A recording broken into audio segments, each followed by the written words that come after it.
हम जो है टीचिंग मेथोडोलॉजी को जो पढ़ेंगे वो लार्ज ग्रुप, स्मॉल ग्रुप, इस तरह के टाइप्स में हम लोग पढ़ेंगे। तो ये जो विधियां हम पढ़ेंगे आज वो large group methods. Large group methods में पहली जो विधि है वो व्याख्यान विधि है। व्याख्यान विधि एक ऐसी विधि है इसको कहीं भी प्रयोग में लाया जा सकता है, लेकिन मूलतः ये बड़े ग्रुप के लिए ही प्रयोग में होती है। या ये कह लीजिए कि ये जो लेक्चर मेथड है ये प्राचीन काल से चली आ रही है और इसके द्वारा शिक्षण नवीन नहीं है।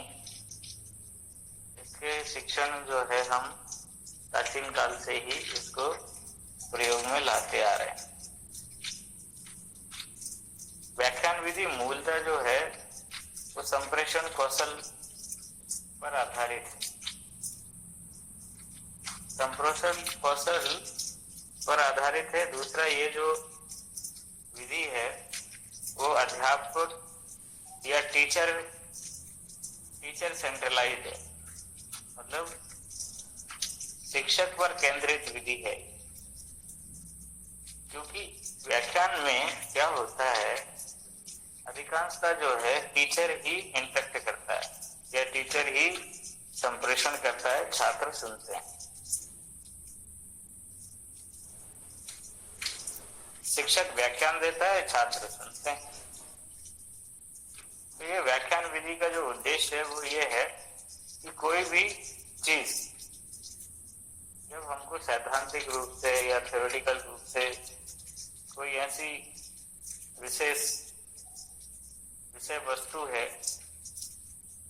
जिसकी जानकारी देना है या किसी विषय या वस्तु में रुचि जागृत करनी है या विचारों को प्रोन्नत करना है या एक प्रकार से छात्रों के एटीट्यूड में परिवर्तन लाना है, इस वजह से इसका प्रयोग किया जाता है। इसके गुण क्या क्या हैं? इस व्याख्यान विधि के गुण हैं, ये विधि जो है बहुत ही सरल है। पढ़ाने में ये विधि कैसी है? बहुत सरल है, इजी। व्याख्यान इजी तरीके से दिया जा सकता है और व्याख्यान जो है वो बड़े समूह को, एक प्रकार से अध्यापक जो है बड़े समूह को उसमें पढ़ा लेते हैं। इसलिए ये विधि जो है अन्य विधियों की तुलना में क्या है, सरल भी है और कम खर्चीली भी है। इसमें कोई बहुत ज्यादा खर्चा तो होता नहीं है। तो साधारण से किसी भी टीचर जो अपने क्लासरूम में टीचिंग करने आता है तो वो व्याख्यान देता है तो कोई उसमें खर्चा है, तो ये कम खर्चीली विधि है। दूसरा ये है कि विस्तृत पाठ्यक्रम को अल्प समय समाप्त किया जा सकता है, क्योंकि व्याख्यान के माध्यम से जब पढ़ाया जाता है तो बहुत इजी तरीके से आप सिलेबस को खत्म कर सकते हैं। दूसरा, संपूर्ण पाठ्यक्रम पढ़ाने के पश्चात दोहराने के समय व्याख्यान विधि का ही प्रयोग किया जाता है। जब पाठ्यक्रम खत्म हो जाता है तो फिर से व्याख्यान विधि के द्वारा उसको दोहराने का काम किया जाता है। दूसरा, इसे कक्षा के बाहर या कक्षा के भीतर दोनों जगह प्रयोग किया जा सकता है। कहीं भी किसी भी जगह व्याख्यान का आयोजन किया जा सकता है। दूसरा, इसकी प्रोसेस में, व्याख्यान के प्रोसेस में क्या होता है कि शिक्षक जो है पूर्व से ही व्याख्यान की तैयारी करके आता है और उसके अनुसार जो है वो अपना व्याख्यान कक्षा में प्रस्तुत करता है। क्योंकि व्याख्यान के लिए क्या होता है कि अनेकों सोर्स, सूचनाएं, बहुत सारी किताबें, बहुत सारे रेफरेंस, ये सब पढ़ने पड़ते हैं। तभी जाके उच्च कोटि की नवीनतम जानकारी जो है विद्यार्थियों को प्राप्त हो पाती है। क्योंकि अगर व्याख्यान में रेफरेंस नहीं होंगे, व्याख्यान में मान लीजिए एक ही किताब से पढ़ के आपने पूरे कंसेप्ट को पढ़ा दिया तो वो भी एक प्रकार से आधा अधूरा ही होता है। इस वजह से जो है अध्यापक जो है कई प्रकार के सोर्स, कई प्रकार की चीजों को लेके वो अपना व्याख्यान तैयार करता है। दूसरा ये है कि व्याख्यान के द्वारा जो है विद्यार्थियों में एक प्रकार से धैर्यपूर्वक सुनने का कौशल का विकास होता है। विद्यार्थी जो है तन्मयता के साथ व्याख्यान को सुनने का प्रयास करता है। कभी कभी यह देखा गया है कि व्याख्यान के समय जो है विद्यार्थी को अगर वो चीजें समझ में आ रही है तो फिर वो उसमें इन्वॉल्व हो जाता है और उसको सही प्रकार से सीखने लगता है। तो व्याख्यान विधि का जो सबसे जैसे मान लीजिए ये एक प्रकार से अध्यापक के लिए तो अच्छी है, लेकिन जरूरी नहीं है कि ये स्टूडेंट के लिए अच्छी है। कभी कभी बहुत सारे ऐसे, जैसे इसके कुछ दोष भी है, इस विधि के कुछ दोष भी हैं। जैसे दोष क्या क्या है? दोष ये है कि बहुत सारे ऐसे विषय होते हैं या बहुत सारी ऐसी चीजें होती हैं जिनको केवल प्रैक्टिकल के माध्यम से ही सीखा जा सकता है, उसको व्याख्यान के माध्यम से सीखा नहीं जा सकता। लेकिन व्याख्यान विधि से क्या होता है कि छात्रों में तर्क की क्षमता का विकास होता है। और दूसरा, नवीन जो तथ्य हैं, नवीन विचार अगर छात्रों में प्रवेश कराने हैं तो भी व्याख्यान विधि जो है बहुत ही इम्पोर्टेंट है। अब व्याख्यान विधि की कुछ सीमाएं हैं, जैसे कुछ अवगुण भी होते हैं, जैसे गुण है तो अवगुण भी है। इस विधि में सबसे बड़ी यह बात है कि छात्र जो है ज्यादातर निष्क्रिय हो जाते हैं, श्रोता ही बने रहते हैं। या ये कह लीजिए कि जो छात्र को केवल सैद्धांतिक ज्ञान की जानकारी हो पाती है, व्यावहारिक ज्ञान की जानकारी लेक्चर मेथड के माध्यम से नहीं होती। जो विद्यार्थी को जब लेक्चर दिया जा रहा होता है, व्याख्यान दिया जा रहा होता है, तो उस समय अनुशासन की भी समस्या होती है। बच्चों को चुप कराना, क्योंकि बच्चे अपना, मान लीजिए उसको लेक्चर में इंटरेस्ट नहीं आ रहा है, विषय में रुचि नहीं है उसकी, तो फिर वो और दूसरे काम करेगा, तो वो एक प्रकार से अनुशासनहीनता का काम है। दूसरा, इस विधि से अध्यापन करने की जो प्रक्रिया है उसका मूल्यांकन करना कठिन हो जाता है कि जैसे 100 विद्यार्थी बैठे हुए हैं और 100 विद्यार्थियों ने अगर आपने टीचिंग की या आपने व्याख्यान दिया तो उस व्याख्यान का मूल्यांकन नहीं किया जा सकता कि कितने लोगों ने उसको सुना, समझा और कितने लोगों ने उसको नहीं सुना, समझा। हम ये चीजें आइडेंटिफाई नहीं कर पाते हैं। ये व्याख्यान विधि की कुछ सीमाएं। जैसे मान लीजिए कि जो विद्यार्थी औसत बुद्धि के हैं उनको व्याख्यान पर ज्यादा ध्यान दिया जाता है, और या जो कम औसत और उससे भी कम बुद्धि के बच्चे हो तो व्याख्यान से संतुष्टि नहीं मिलती है, क्योंकि जिनका कॉन्शियस लेवल या जिनका इंटेलेक्चुअल लेवल थोड़ा सा बड़ा होता है तो वह व्याख्यान को आसानी से समझ सकते हैं। लेकिन जो थोड़े से एवरेज स्टूडेंट से बिलो एवरेज हैं वो व्याख्यान को आसानी से नहीं समझ पाते हैं। दूसरी ये है कि इस विधि में ये भी हो सकता है कि विद्यार्थी जो है वो नोट्स नहीं ले पाते। कह लीजिए कि व्याख्यान जब दे दिया जाता है तो फिर अगर विद्यार्थी नोट्स मांगते हैं तो नोट्स प्रोवाइड नहीं हो पाते। दूसरा ये है कि छात्रों पर व्यक्तिगत ध्यान भी नहीं दिया जाता। व्याख्यान विधि में एक सबसे बड़ा जो ड्रॉबैक है वो कुछ विद्यार्थियों का जो विशेष ध्यान दिया जाना चाहिए वो ध्यान नहीं दे पाते हैं, तो ये इसका ड्रॉबैक है। अब व्याख्यान विधि के जो सबसे जो उसकी स्टेप्स हैं, जो उसके चरण हैं, कंपोनेंट्स हैं, वो कौन कौन से हैं? तो सबसे पहले जो कंपोनेंट्स हैं व्याख्यान विधि के वो है सबसे पहले व्याख्यान की योजना बनाना, प्लानिंग द लेक्चर। तो सबसे पहले क्या करना चाहिए, जब आप व्याख्यान विधि का प्रयोग करना चाहते हैं तो सबसे पहले आपको प्लानिंग करनी चाहिए लेक्चर की। तो लेक्चर की जब प्लानिंग आप करेंगे तो कुछ उत्तर जानने आपके लिए बहुत आवश्यक है। कुछ उत्तर जानने आपके लिए आवश्यक क्यों? क्योंकि आपको कुछ सवालों के जवाब आपको पता होना चाहिए। जैसे आपके विद्यार्थी कौन है,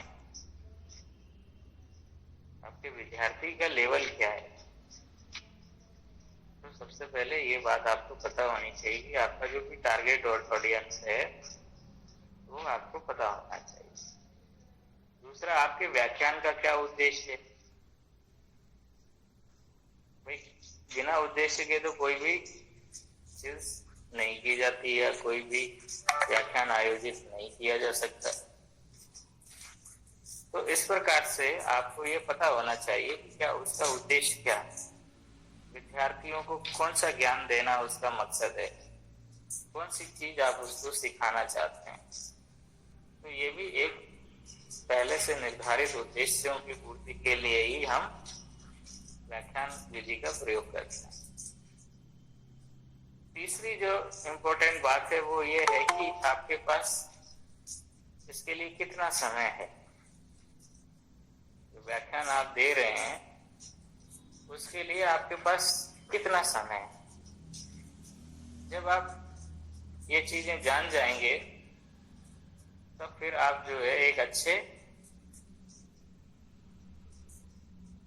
लेक्चर का एक प्रकार से आप एक अच्छे लेक्चर को आप दे सकते हैं। तो जो आपके विद्यार्थी कौन है, विद्यार्थी कौन है का मतलब ये है कि जो आपका श्रोता है, जो ऑडियंस है, उसका बौद्धिक स्तर कैसा है, वो कौन सी कक्षा का है, उसके पाठ्यक्रम की क्या डिमांड है, उनकी विद्यार्थियों की क्या रुचियां हैं, क्या नापसंद है, ये सब ऑडियंस के बारे में आपको जानकारी लेनी चाहिए। दूसरा जो उद्देश्य है, उद्देश्य का मतलब ये है कि आपको ये ध्यान में रखना है कि आपको विद्यार्थियों के अंदर किन कौशलों का विकास करना है, किस विषय पे आपको ज्ञान देना है, किस विषय पे आपको उनको सिखाना है, उनके ज्ञानात्मक, उनके भावात्मक या एक प्रकार से व्यवहारात्मक या मनोगत्यात्मक जो भी उद्देश्य हैं उनका विस्तृत जानकारी आपको होनी चाहिए। समय का अर्थ यह है कि हमारे यहाँ पे 1 घंटे की क्लास होती है। सबसे अच्छी जो क्लास होती है वो 45 मिनट की होती है। 45 मिनट से कभी भी ज्यादा क्लास नहीं होनी चाहिए। तो आप पहले से ये डिसाइड करें कि वो समय कौन सा है। जो पीरियड लगता है तो पीरियड में जब आप समय डिसाइड कर लेते हैं तो फिर क्या होता है कि जब आप कुछ व्याख्यान दे रहे होते हैं तो व्याख्यान में जब आप तथ्यों को रख रहे होते हैं, जब आप उद्देश्यों को पूर्ति के लिए अपना व्याख्यान विद्यार्थियों के समक्ष रख रहे होते हैं, तो उनमें उदाहरण, कहानियां, प्रेरक प्रसंग, रोचक उदाहरण इत्यादि को जब हम प्रयोग करते हैं तो उनको कितने समय उनका प्रयोग करना है, कब उनका प्रयोग करना है, तो जब हम प्लानिंग करेंगे, लेसन प्लान बनाएंगे, तब उसमें ये सारी चीजें इंक्लूड कर देंगे। क्योंकि अगर मान लीजिए आपके लेसन प्लान में बहुत सारी 3-4 कहानियां हैं, तो पता चली कि 3-4 कहानियां 45 मिनट में ही गुजर गई, लेकिन आपने विषय के कंसेप्ट को कम कर दिया, तो फिर जो है जिस उद्देश्य की पूर्ति करना चाह रहे थे वो उद्देश्य की पूर्ति नहीं हो पाती है। तो इस प्रकार से आपको ये डिसाइड करना पड़ेगा कि जो व्याख्यान है वो व्याख्यान आपका संतुलित होना चाहिए, उसमें जानकारियां भी होनी चाहिए, अवधारणा, कंसेप्ट जो भी है उसका विवेचन होना चाहिए, साथ ही उदाहरणों का, प्रेरक प्रसंगों का भी एक संतुलित उसमें होनी चाहिए। अब जो कंटेंट है, मतलब कंटेंट कैसा होना चाहिए, कंटेंट को कुछ शीर्षकों में विभाजित कर लेना चाहिए। शीर्षकों में विभाजित करने का मतलब ये है कि उसकी जो लेक्चर की संरचना होती है तो किस तरह की होती है। तो अगर मोटे मोटे तौर पे ये कहा जाए कि किसी भी लेक्चर को देते समय हमें कुछ बातों का ध्यान रखना चाहिए। जैसे किसी भी विषय को जब आप प्रारंभ करते हैं तो सबसे पहले उसका परिचय देना चाहिए। परिचय देने का अर्थ क्या है? परिचय का मतलब ये है कि उससे, उस अवधारणा से विद्यार्थियों को परिचित किया जाना चाहिए। हो सकता है कि ये परिचय में उसके अर्थ, परिभाषाएं ये सब सम्मिलित हो, उसकी स्वरूप सम्मिलित हो, जिसको हम नेचर कहते हैं। फिर उसका जो मुख्य भाग क्या है, मुख्य भाग का मतलब ये है कि जिस थीम पे जो लेक्चर दिया जा रहा है वो थीम जो है वो मुख्य भाग होती है, उसकी मेन बॉडी होती है लेक्चर। तो उसको जो है आपको फोकस करना है। और तीसरी जो चीज है वो है निष्कर्ष। जो आपका व्याख्यान का जो भाग है, संपूर्ण भाग का जो इम्पोर्टेंट पार्ट जो है वो है कंक्लूजन। अध्यापक जो है पूरे के पूरे जो भी विषय वस्तु उसने पढ़ाई है उसका वो सार संक्षेप प्रस्तुत करता है, या ये कह लीजिए कि वो पूरे सार संक्षेप को समझाने के लिए इन्हीं उदाहरणों का प्रयोग भी कर सकता है। एक छोटी सी कहानी सुना के, एक छोटी सी प्रेरक प्रसंग सुना के उससे संबंधित उस व्याख्यान का अंत कर सकता है। तो उस कहानी से, उस प्रेरक प्रसंग से, रोचक कविता से, या किसी भी प्रश्न करके, कभी कभी क्या होता है कि जो व्याख्यान देने वाला होता है वो ऑडियंस के सामने एक प्रश्न प्रस्तुत कर देता है और फिर जो है उसको निष्कर्ष के रूप में उसको सबके सामने इलोबरेट करता है। कहने का तात्पर्य ये है कि जो व्याख्यान में ये 3 चीजें हैं, 3 चीजों में जैसे सबसे पहले जब कंटेंट्स हम डिजाइन करते हैं तो परिचय होता है। व्याख्यान का परिचय का मतलब ये है कि ये उसको क्या बताया जा रहा है, विद्यार्थी को क्या सिखाया जा रहा है, क्यों सुनने के लिए उसको अभिप्रेरित किया जा रहा है। दूसरी चीज, विद्यार्थियों को ये भी बताया जाता है कि हम आपको आज ये पढ़ाने वाले हैं और इसका उद्देश्य ये है। और जो पूर्व में पढ़ाया गया है वो, मान लीजिए आप व्याख्यान देते हैं तो रोज एक नवीन व्याख्यान होता है, लेकिन ये व्याख्यान जो है वो पूर्व की क्लासों से किस प्रकार संबंधित है, ये भी उसका संबंध स्थापित किया जाता है। तो इस प्रकार से विद्यार्थियों की रुचि जागृत हो सके, विद्यार्थियों का जो है आगे के व्याख्यान को वो धैर्य पूर्वक और ध्यान पूर्वक सुने, इसके लिए व्याख्यान का परिचय दिया जाता है। जैसे कभी कभी जब हम इनवाइटेड लेक्चर करते हैं या कोई आमंत्रित व्याख्यान आपके समक्ष आयोजित करते हैं, तो उसमें क्या होता है कि व्याख्यान देने वाले का परिचय दिया जाता है। परिचय इसलिए दिया जाता है कि ताकि उसकी जो भी उपलब्धियां हैं, शैक्षिक उपलब्धियां हैं, या जो उसके अनुसंधान हैं, या उसकी जो भी चीजें हैं, वो सब आपके समक्ष रखें, तो उसकी डिग्निटी से आप इम्प्रेस होके उसके भाषण को सुन पाए या व्याख्यान को धैर्यपूर्वक सुन लें। तो इस प्रकार से ये जो है व्याख्यान का परिचय हम प्राप्त करते हैं। और कभी कभी क्या होता है कि जैसे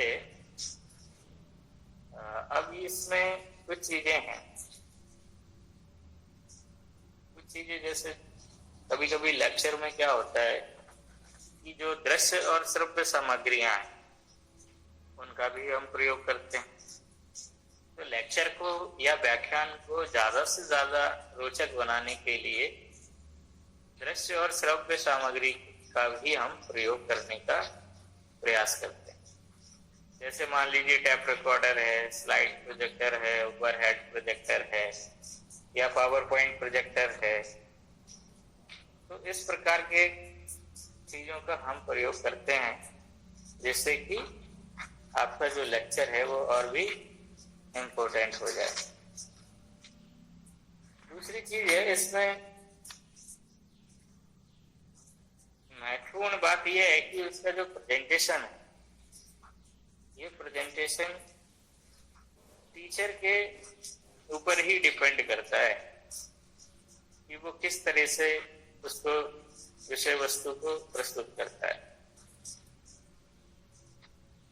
उसकी जो कम्युनिकेशन कौशल है, जो एक प्रकार से संप्रेषण कौशल है, वो किस तरह का है। तो जितना अच्छा संप्रेषण कौशल होगा उतना अच्छा व्याख्यान होगा। और हमेशा जो है व्याख्यान देने के लिए क्या करना चाहिए, हमेशा प्रैक्टिस करनी चाहिए। जैसे जो आज लोग, जितने भी लोग क्लास सुन रहे हैं, जैसे हमने तुमको स्वाध्याय करने के लिए कहा है, तो स्वाध्याय जब आप करोगे और स्वाध्याय करने के बाद जब आप चिंतन मनन करोगे, तो चिंतन मनन करने से क्या होता है कि शब्द जो है, शब्द की सामर्थ्य विकसित होती है, आपकी जो वोकैबुलरी है वो इंक्रीज होती है। जब आप व्याख्यान देते हैं तो वो जो वोकैबुलरी है, वो जो शब्दों का एक संचयन है, वो फिर सामने आता है और अच्छे शब्दों का उच्चारण एक प्रकार से आप करने लगते हैं, तो फिर वो जो है प्रभावी संप्रेषण हो जाता है व्याख्यान के माध्यम से। हो सकता है कि बहुत सारे विद्यार्थियों को अपनी बात रखने के लिए या अपनी बात कहने के लिए उनको डर झिझक महसूस होती हो, तो इसका ये समाधान है कि जो भी आप पढ़ो उसका एक तरीके से आप खाली स्थान पे चले जाइए जहाँ कोई ना हो आसपास। अगर आप गांव में रहते हैं तो बहुत अच्छी बात है, आसपास पेड़ों को जो है, जो भी आपने पढ़ा है उनको रोज सुनाइए। जो आप 3-4 पेज पढ़ रहे हैं, 3-4 पेज पढ़ने के बाद, चिंतन मनन करने के बाद आप उसकी कक्षा लीजिए। चाहे वो आप छोटी गाड़ियों को सिखाइए, फूलों को सिखाइए, पत्तियों को सिखाइए, कहीं भी किसी भी स्थान पे आप जाके अपना लेक्चर दीजिए जहाँ कोई सुनने वाला ना हो, केवल प्रकृति सुनने वाली हो। तो क्या होगा कि धीरे धीरे आप जो है व्याख्यान देते देते आपको जो है अभ्यास हो जाएगा, और अभ्यास हो जाएगा तो फिर आप एक अच्छे लेक्चर या एक अच्छे संप्रेषण करने वाले हो जाएंगे। तो इस प्रकार से, और फिर व्याख्यान विधि के अंतिम में क्या होता है कि क्वेश्चन आंसरिंग होती है। हमेशा अच्छा जो व्याख्यान देने वाला है तो वो जब अपना व्याख्यान का प्लान करता है तो उसमें क्वेश्चन आंसर के लिए भी समय रखता है। तो इसीलिए जब भी आप कभी भी व्याख्यान दें तो उसमें 5 से 7 मिनट जो है 2-4 क्वेश्चंस जो बहुत इम्पोर्टेंट होते हैं उनको हमेशा डील करना चाहिए। तो इस प्रकार से ये जो व्याख्यान विधि है ये हमने आज पढ़ी है, और ये व्याख्यान विधि जो है बहुत ही इम्पोर्टेंट है। और इसमें कोई भी शिक्षक होता है, कोई भी जो भी टीचिंग के क्षेत्र में जाता है, उसको ये अभ्यास इसका होना चाहिए। मान लीजिए आप टीचिंग में भी नहीं जाते हैं, कहीं क्लास लेते हैं, कहीं शिविर लगाते हैं योग का, तो योग के शिविर में बहुत सारे लोग होते हैं, तो वहां भी आपको इस व्याख्यान विधि की या लेक्चर मेथड्स की थोड़ी बहुत जरूरत पड़ती है। क्योंकि जब आप शिविर लगाते हैं तो वो एक अलग मेथड जो है वो बाद में हम पढ़ेंगे, लेकिन थोड़ा बहुत हमें बोलना भी पड़ता है लोगों को मोटिवेट करने के लिए। मान लीजिए जैसे वो कौन सा आहार ग्रहण करें, किस प्रकार से अपनी दिनचर्या को जो है ठीक रखें, तो दिनचर्या के ऊपर ही एक व्याख्यान हो जाता है, और उनके खान पान के तौर तरीकों पर भी व्याख्यान हो जाते हैं। मान लीजिए आपने 10 दिन का शिविर लगाया, तो 10 दिन में करेंगे क्या? 10 दिन में बहुत सारी चीजें उनको बताएंगे। उनका खान पान कैसा होना चाहिए, उनका रहन सहन कैसा होना चाहिए, योगिक जीवन शैली कैसी होनी चाहिए। अगर वो उसके अनुरूप अपना जीवन जिएंगे तो स्वास्थ्य और स्वस्थ दोनों प्राप्त होंगे। तो इस प्रकार कहने का तात्पर्य ये है कि जितने भी विद्यार्थी हैं वो सभी जो है व्याख्यान विधि में पारंगत हों, इसके लिए उनको एक एक्सरसाइज करना चाहिए। जब भी वो कोई खाली जगह दिखे घर में, मान लीजिए अगर आपके पास इस तरह का कोई प्राकृतिक वातावरण नहीं है तो आप किसी एक कमरे में बंद हो जाइए, जितनी भी गेट है उन सबको बंद कर लीजिए। बंद करने के बाद जो है उसमें अपना व्याख्यान देना शुरू कर दीजिए। व्याख्यान शुरू कर दीजिए, जो भी आपने पढ़ा है वही आप लोग दीवालों को पढ़ाने लगिए, या कोई प्रतिमा रख लीजिए, या सामने कांच लगा लीजिए और बोलना शुरू करिए। आप देखेंगे धीरे धीरे महीने 15 दिन में जो है आपका बोलना अच्छा बोलना शुरू कर देंगे आप। लेकिन ये अभ्यास करत करत अभ्यास के जड़मती होत सुधार। टीचिंग मेथोडोलॉजी में सबसे बात इम्पोर्टेंट है कि आप एक्सरसाइज कितनी करते हैं। अपने कौशलों को विकास करने के लिए क्या क्या कर रहे हैं। मान लो जैसे टीचिंग स्किल, अगर व्याख्यान देना नहीं आ रहा है और ये आप कोर्स पूरा पढ़ भी लेते हैं, इसको पास भी कर लेते हैं और लेक्चर देना नहीं आता, अपनी झिझक आप खोल नहीं पाए, अपनी बात रखना आपको आ नहीं पाया, तो ये पूरे के पूरे सिलेबस का कोई मतलब नहीं रहने सर। तो इसलिए टीचिंग मेथोडोलॉजी का मकसद ही यही है कि आपकी जो आत्मविश्वास बढ़े, आपके अंदर जो झिझक है, जो लो कॉन्फिडेंस है वो खत्म हो।